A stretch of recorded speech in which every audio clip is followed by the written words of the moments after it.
इधर में गंधारी महल में बिलक रही है, तब तक भगवान वेद व्यास करके आ गए। गंधारी से जाकर के महल में कहने लगे, पुत्री क्यों उदास है, क्यों रो रही है? कहने लगे, बाबा तो मुझे वरदान दे करके गए थे, तेरे 100 पुत्र होंगे, मेरी देवरानी के 5 पुत्र पैदा हो गए, मेरे कोई कोख में चूहिया भी पैदा नहीं हुई। अरे पुत्री, तेरे 100 पुत्र होंगे। और जैसे ही एकदम हाथ कुंती ने अपने को क्षमा करे, गंधारी ने उदर पे मारा, वैसे मांस का लोथड़ा पैदा हुआ। मांस का इतना बड़ा लोथड़ा पैदा हुआ। और मारा तुम तो कह गए थे 100 पुत्र हुए, और ये मांस का टुकड़ा है, इसको मैं क्या करूं? इसमें कोई काया है, ना आंखें, नाक है, ना मुंह, कुछ नहीं, मांस का टुकड़ा है। व्यास जी कहने, ठहरो देवी, संत का कभी वरदान झूठा नहीं होता। और फिर मैं वेद व्यास हूं, व्यास भगवान कहने, सुनो देवी, मेरा वचन कभी झूठा नहीं होता। उसी समय कमंडल से जल ले लो। व्यास जी ने मंत्रों से जल को पढ़ने लगे, और मंत्रों से जल पढ़ा, और जल पढ़ करके जो उसी मांस के पिंड पर जल फेंक दिया। उस मांस के पिंड के प्यारे 101 टुकड़ा हो गए, 100 टुकड़ा हो गए। जब 100 टुकड़ा हो गए, अब गंधारी कहेगी, महाराज ये क्या कर डाला, इसके पिंड के तो 100 टुकड़ा हो गए।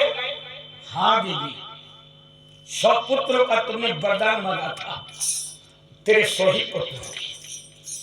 ये 100 टुकड़े जो है, जाओ करवा मंगाओ। करवा जानती हो, जो कुम्हार के घर से करे आते हैं, करवा धरे कहेंगे, ऐसे कुरबा लाओ, कुरबा तुम्हें जो कौरव हो गए,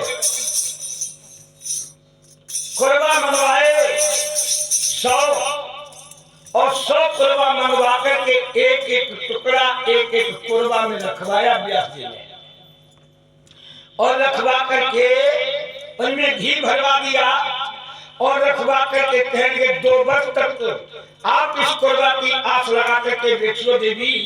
2 वर्ष के बाद क्रमवाइज जो पहला कुरबा है उसे उघारियो, दूसरा उघारियो, तीसरा उघारियो, क्रमवाइज कुरबा को उघारते जाइयो, और तुम्हें एक पुत्र पैदा होगा, मिलेगा।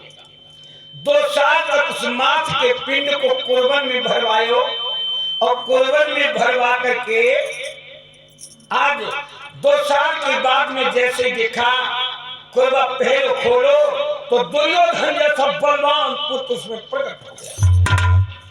दुर्योधन पहला, दूसरा दुशासन, ऐसे ऐसे करके प्यारे 99 घड़ा जब खुल गए हैं, तो 99 पुत्र प्रकट हो गए। 100वां घड़ा जब खुला, तो उसमें एक कन्या निकली।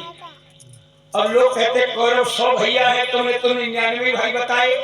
हाँ, एक और भाई है इनका, जिसका नाम यूत्स है। ये दासी से पैदा है, इस कारण इसको कुरबा से नहीं है, दासी से पैदा है यूत्स। इस कारण दुर्योधन 100 भैया है। एक बहन है जिसका नाम दुशाला पड़ा। इस तरह से गांधारी के 100 पुत्र, एक बेटी जिसका नाम दुशाला है, और यही दुशाला जयद्रथ को विवाही हुई थी। भैया अब इधर 100 पुत्र तो हो गए, और इधर जंगल में 5 पांडव, 5 पुत्र हैं। एक दिन का जिक्र है, और एक बात है भैया परीक्षित जी, थोड़ा ध्यान मेरी तरफ दीजिए। राजा पांडु जो थे वो दिन में ही भोजन करते थे, रात जहां अंधेरा हो जाता, सूर्यास्त हो जाता, फिर भोजन नहीं करते थे। कुटी बनी है, महल बनाए, जंगल में तो राजा चाहे कुछ बनवा दे, महल बनाए। राजा शिकार को चले गए। कुंती मादरी से कहने लगी, मादरी हाँ बहन, देखो राजा साहब शिकार को गए हैं और जब तक वो दिन रहता है तभी तक भोजन करते हैं और सूर्यास्त होने के बाद राजा साहब भोजन नहीं करते हैं। देवी आज मेरे राजा साहब को थोड़ी देर हो गई, सूर्यास्त हो चुका है, पति जी भोजन नहीं करेंगे।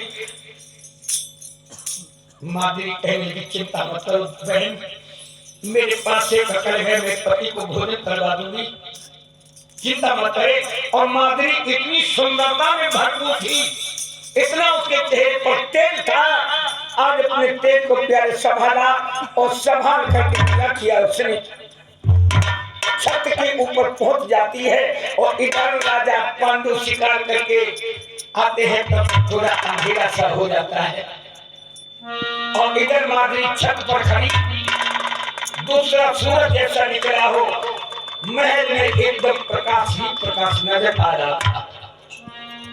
राजा पांडु भोजन करने गए, बड़े प्रेम से भोजन किया और भोजन करने के बाद जब बाहर निकले हैं महल से,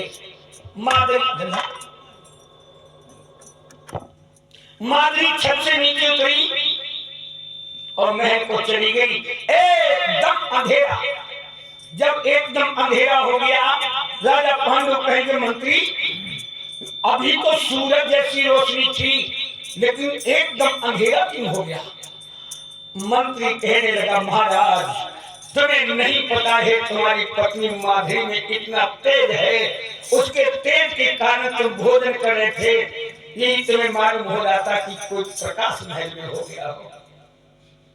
राजा पांडु समझे कि मेरी रानी माधुरी इतनी सुंदर है, न जाने मैंने आज राजा का काल राजा के सिर पर आ गया, हत्या को नहीं कर पाए।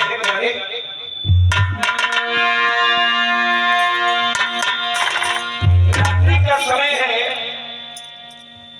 पांडु राजा माधुरी के शहर कक्ष में पहुंचे। माधुरी कहने लगी महाराज रानी माधुरी यो कहे भति दूरियते बदला ले,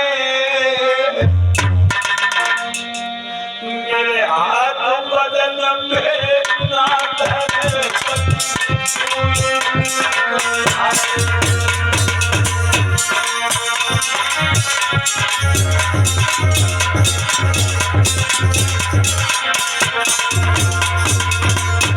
लेकिन मौत सामने खड़ी है।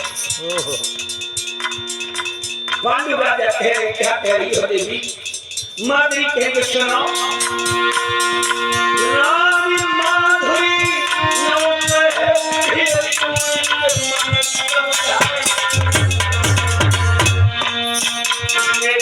हाथ बदन में